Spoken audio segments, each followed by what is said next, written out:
There is nothing that he could have faced that would warrant senseless, absolutely brutal violence on other kids.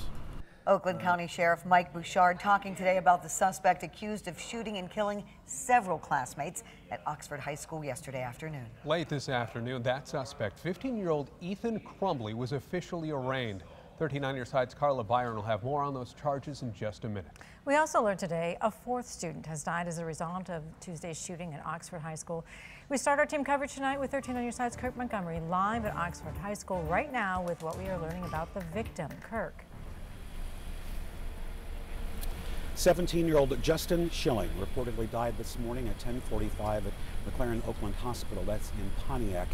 He is the fourth victim to die as a result of this shooting. The other victims include students have been identified as the victims who died. Tate Meir, a 16-year-old student, Hannah St. Julia, a 14-year-old student, and Madison Baldwin, a 17-year-old student. Now, the gun was purchased by the boy's father just 4 days prior to Tuesday's shooting. The suspect had practiced shooting with the gun and posted pictures of it and the target. Now, the suspect is facing charges tonight, including first-degree murder, which carries a mandatory life sentence. I want to bring in my colleague, Carla Byron. Carla, he's being charged as an adult. Why is that? Well, Kirk, prosecutor Karen McDonald says it's because of the seriousness of this crime, the fact that it was intentional, it was not impulsive. And she says it's a necessary charge in order for the victims and their families to get justice. The suspect is charged with 1 count of terrorism causing death, 4 counts of first-degree murder, 7 counts of assault of intent to murder, and 12 counts of possession of a firearm in the commission of a felony. The prosecutor says the suspect planned this incident this way before it occurred. Way before it occurred, and there is a mountain of evidence against him. We have watched school shootings unfold in communities across this country for far too long.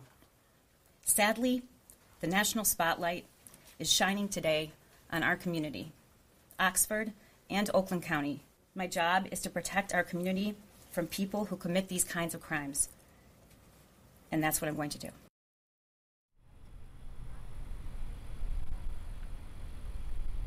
And the prosecutor adds that both of the suspect's parents can potentially be charged. We're going to talk about that coming up at 5:30, Kirk. All right, thank you so much, Carla. Now, as authorities continue to try and piece all this together, the Oakland County Sheriff's Department says if you've got any information about this shooting, they want to hear from you.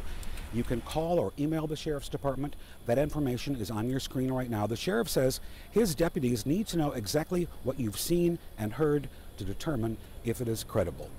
Now, our coverage of this deadly shooting here in Oxford continues throughout our 90 minutes. In just about 9 minutes, we're going to hear from Michigan Attorney General Dana Nessel about gun laws here in Michigan. Then at 5:30, we'll have another live report plus reaction from a local athletic director who used to work right here in the Oxford School District. You can also get the very latest on our website, 13onyourside.com.